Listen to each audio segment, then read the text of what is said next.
अशोक राथ हा आपले हवाला रॅकेट एका मुंबईतल्या पंचतारांकित हॉटेलमध्ये बसवून चालवायचा अशी माहिती सूत्रांनी दिली आहे। मुंबईमधील पंचतारांकित हॉटेलमध्ये बसून राथ आपले हवाला रॅकेट चालवत होता। दिवसाला तब्बल 25,000 रुपये भाडे असलेला या विशेष सूट 365 दिवसांसाठी बुकिंग असायचा अशी ही धक्कादायक माहिती समोर आली आहे। आपण थेट जाऊया प्रतिनिधी अभिजित सोनावणे यांच्याकडे। अभिजित, एक मोठी अपडेट समोर आली आहे। पंचतारांकित हॉटेलमध्ये बसून हा खरात जो आहे तो हवाला रॅकेट चालवायचा असं समोर आलेला आहे। हे पंचतारांकित हॉटेलचं नाव समोर आलेलं आहे का?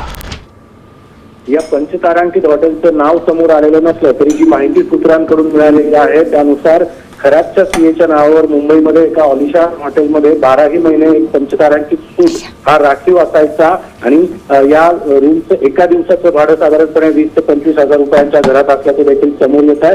वर्षभरात या हॉटेलच्या सूटच्या भाड्यापोटी जवळपास 1 कोटीहून अधिक रक्कम भरली जात होती। त्यामुळे नेमकं यामागे काय कारण आहे याचा शोध तपास यंत्रणांकडून घेतला जातो। याच रूम मध्ये कोट्यावधींचा आर्थिक व्यवहार आणि हवाला रॅकेटचे धागेदोरे देखील दडले असल्याचा संशय तपास यंत्रणांना आहे। सोबतच खरातच्या उपस्थितीमध्ये याच सूटमध्ये दिग्गज राजकीय नेते आणि उद्योजकांच्या बैठका देखील होत असल्याचा संशय व्यक्त केला जातो आणि त्यामुळे आता खरातचा सीए पुन्हा एकदा तपास यंत्रणांच्या रडारवर आला आहे। नक्कीच अभिजित, धन्यवाद या सविस्तर आढाव्यासाठी। तर आता या पंचतारांकित हॉटेलमध्ये खरातला भेटण्यासाठी कोणते नेते मंडळी यायचे हे देखील पाहणं महत्त्वाचं आहे। एसआयटी या संदर्भात अधिकचा तपास करते।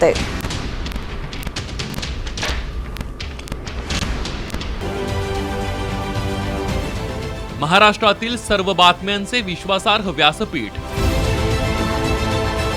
सकाळच्या सर्व सोशल मीडिया प्लॅटफॉर्मला लाईक, फॉलो आणि सबस्क्राईब करा। तसंच